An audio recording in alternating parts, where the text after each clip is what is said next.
This is the true power of our Saviour Jesus Christ as recorded in the Gospel. Now, picture it.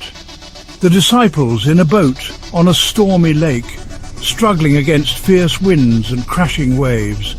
The night is dark, fear is in the air. They've been rowing for hours and yet they feel as if they're going nowhere. Then, in the midst of their fear and helplessness, something miraculous happens. Suddenly they see him, Jesus walking calmly on the water toward them. The storm rages on, but there he is, completely unaffected. This is not some illusion. It's the physical manifestation of God's power.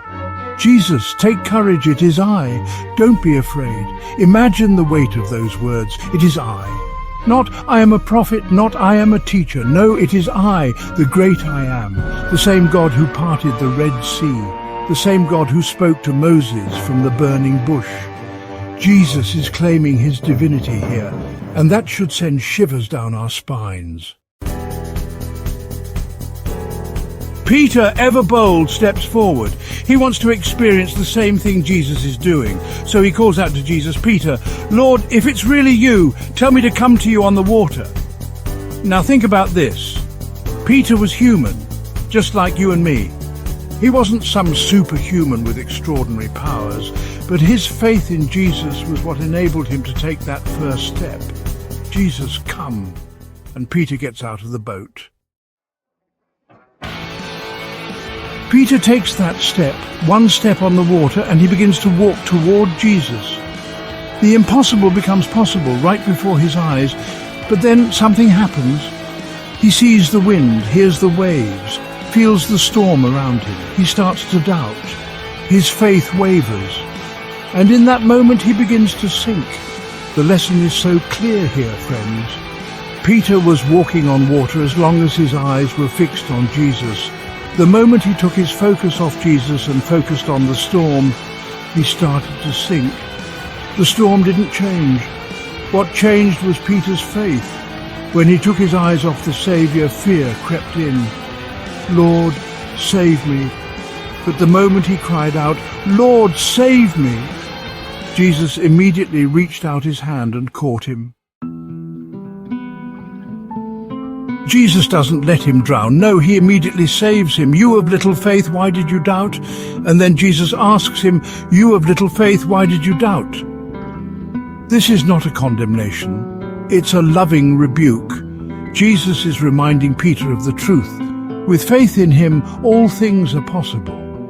But doubt brings fear. And fear can make us feel as if we are sinking. As soon as Jesus steps into the boat, the storm calms. The wind dies down, the waves settle, and peace reigns. The disciples, in awe, worship him. They realize Jesus is no ordinary man, he is the Son of God. They knew then beyond any shadow of a doubt that he was the Saviour they had been waiting for. And what about us? What can we learn from this miracle?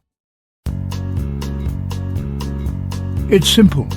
Faith in Jesus is the key to overcoming the storms in our lives. The storms will come, there will be trials, fear, doubt and pain.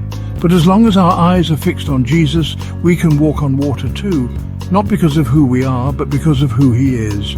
When we focus on the Saviour, when we trust his power and love, nothing is impossible. But when we let the storm distract us, when we doubt, that's when we start sinking. But take heart, just like Peter, when we call out to him, Jesus is right there, ready to save us. So let me ask you, where's your focus? Are you looking at the storm, or are you looking at Jesus? Because with him, the storm will never defeat you. Jesus is the answer. Fix your eyes on him and you will walk on water too. God bless you.